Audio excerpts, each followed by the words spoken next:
This will be the first Atom X5 Z8350 I'll be looking at. So it's the revised Atom Cherry Trail that Intel recently released. They actually revised it probably, I think it was at the beginning of the year when they announced that they were going to do that. The part number was going to change. So it has slightly faster clocks on here. And this model right here that I'm going to unbox now is the Cube iwork1x. 4GB of RAM, has a larger 11.6 inch 1080p screen, so still a 16:9 ratio unfortunately there.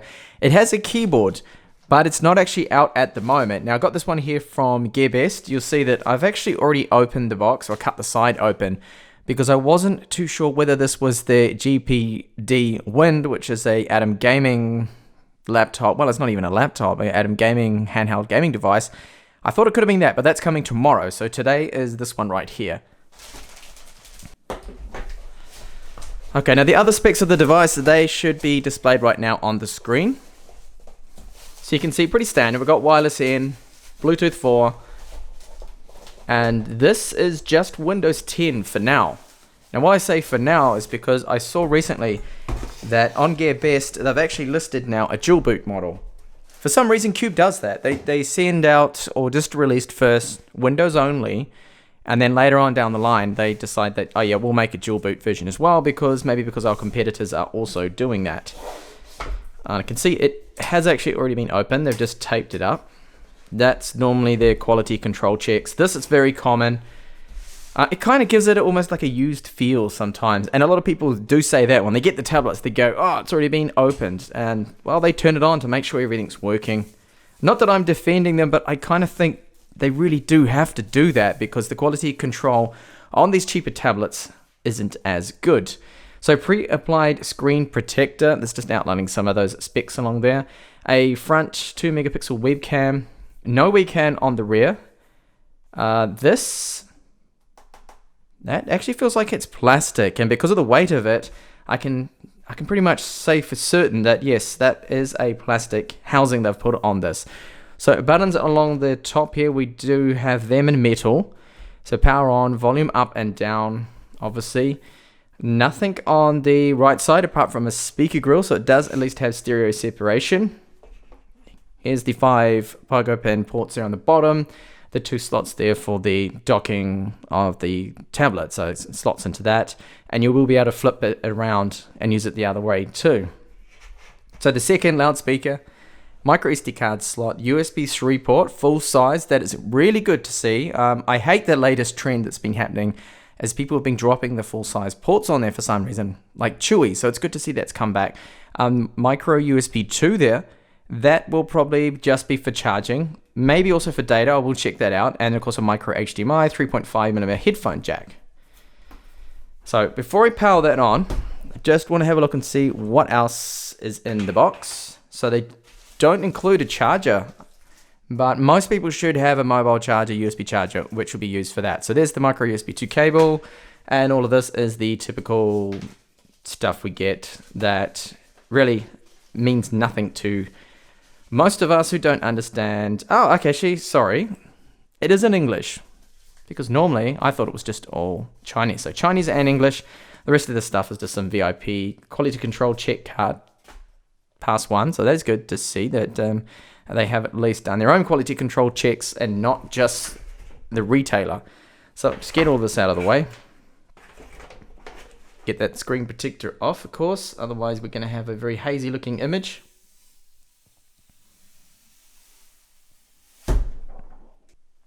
Okay, so let's power this up.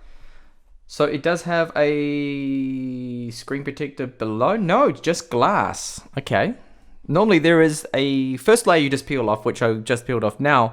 And then below that is normally the second, the actual screen protector. So it's interesting they haven't done that. They haven't used that. Now the build quality of it, being plastic, it doesn't feel as premium as the other tablets I've checked out. But overall, it's not too bad. At least I can't feel too much flex in the design. No creaks or anything. The joins are good. So not too bad, considering, yeah, it is plastic. Just to point out that the display, of course, being this price range, it's not fully laminated, so there is a small gap. You can see a gap of approximately 1mm there. Not bad, because I have seen very large gaps, so this isn't too bad. And it is definitely glass they have used for the screen. It's not plastic. It'll be soda lime glass, so it's not scratch resistant a lot. Actually, it's very easy to scratch that material. Now you can see this tiny little gap there. That is where the microphone is. Now looking at the screen, it's an IPS panel. The brightness so far seems good, but I do remember reading on the specs sheet that it actually has an ambient light sensor somewhere along here. Probably would be where it's normally located. So that probably will have an impact on the brightness. So if you turn that off, you want to get maximum brightness. Actually, it's on 100% at the moment. But normally what happens, the default settings, yes, here we go. So Intel graphics control panel here. Actually, that's overpowering the camera a little bit here at 100% brightness now. My current ISO setting is at least. So 50%, that looks good. So disabling this power saving technology will also increase the maximum brightness there. And I can already see that that is now increasing in brightness. Free available space we have on the eMMC is 46 gigabytes there. So that's actually quite good. Not too bad for just a single OS install. And I'll look at what we have now under the device manager and also system. See how long that takes to load up. So Windows 10 Home and Windows is activated. Now under the device manager here, it will probably be a Realtek chipset because that is literally 95%. So there we go, Realtek wireless end, that is 2.4 gigahertz, not dual band unfortunately. You're gonna have to go for something like the Cube i7 book for that. And a SanDisk as the eMMC. Now that is odd. I have actually never seen a SanDisk before. Of course, they're a well-known memory manufacturer, flash drives, everything like that. So that'll be interesting to see just how that performs. Now it looks like Windows Update is doing something in the background. It is connected up to the internet. You can see CPU usage already is at 100%. So it's installing some updates or something. I wanted to point out here though, look at the RAM speed. 1066 megahertz you see right here.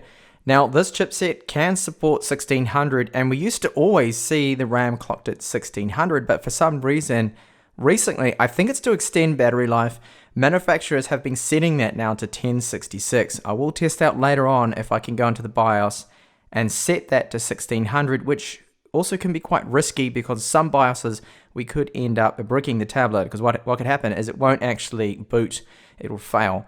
So the loudspeakers, going to test them out now. We'll see how those sound.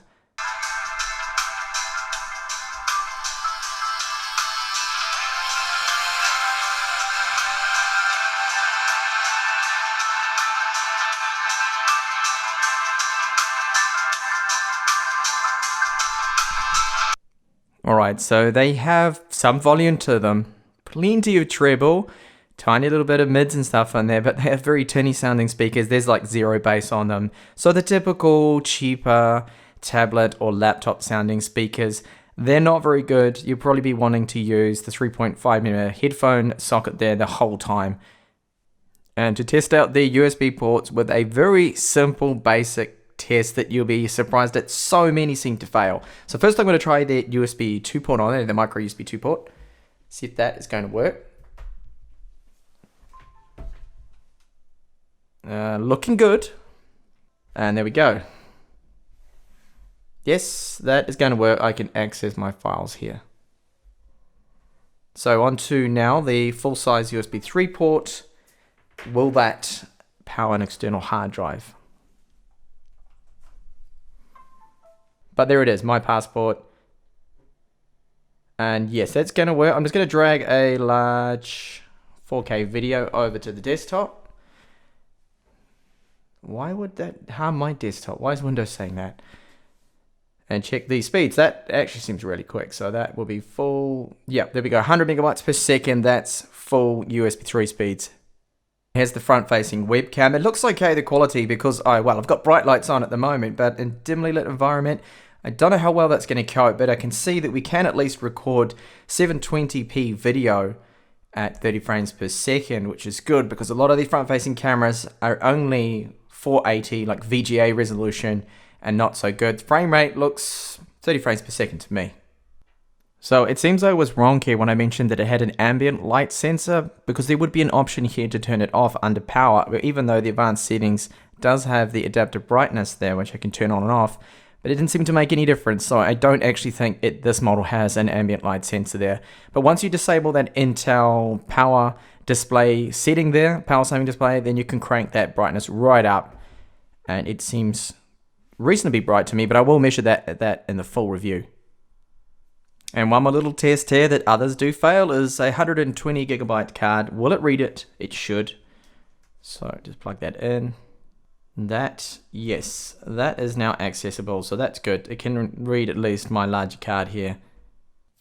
Sitting on my scales, it comes in at 749 grams, which isn't a bad weight, because sometimes most of the metal ones actually will be a lot higher than that. They come close to around 890, 900 grams.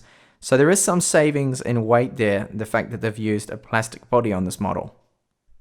And thickness, 10 millimeters, so it's not the thinnest of tablets. So this is where 16:9 aspect ratio kind of fails, really. If you're going to use this in portrait mode, I find it's just too narrow. That's where the 3:2 aspect ratio or the 16:10 is a lot better here. But of course, 16:9 is good for looking at movies on, at least in landscape. Okay, so that is the Cube iwork1x with the Atom X5 Z8350, the last of the Atom cherry trails. So overall, so far, looks good. Screen is nice. I like the fact that they haven't actually used a screen protector on there, which for me is kind of a good thing, but also a bad thing too, because that screen's going to be easy to scratch without having the keyboard on there. Now the keyboard, I'm waiting for that. It should be coming, hopefully within a week's time I'll have that. And that'll make it in time for my full review. In fact, I won't release that review until I have the keyboard, so you get the whole package. Should have a good typing experience on it, being a Cube keyboard, and 11.6 inches will mean it'll be spacious, so it should be good, and enough room there hopefully for a decent touchpad. But I'll check that out. So the USB ports can power external hard drives. They operate at their correct speeds. Very good. Screen brightness, it seems like it's going to be adequate enough, but I will measure that in the full review, as well as benchmarks, battery life, gaming performance. That is all going to be coming. The only downside I can see to this tablet so far is the fact that the speakers, they sound average, and it's also clad in plastic. So it's not as premium feeling as other tablets that have an alloy housing all around them. But other than that, it doesn't seem too bad considering the price and what kind of tablet it is. So hopefully I will catch you back in the full review here of this model. Thank you so much for watching, and if you haven't already, why not think about subscribing so you don't miss out on the full review of this model.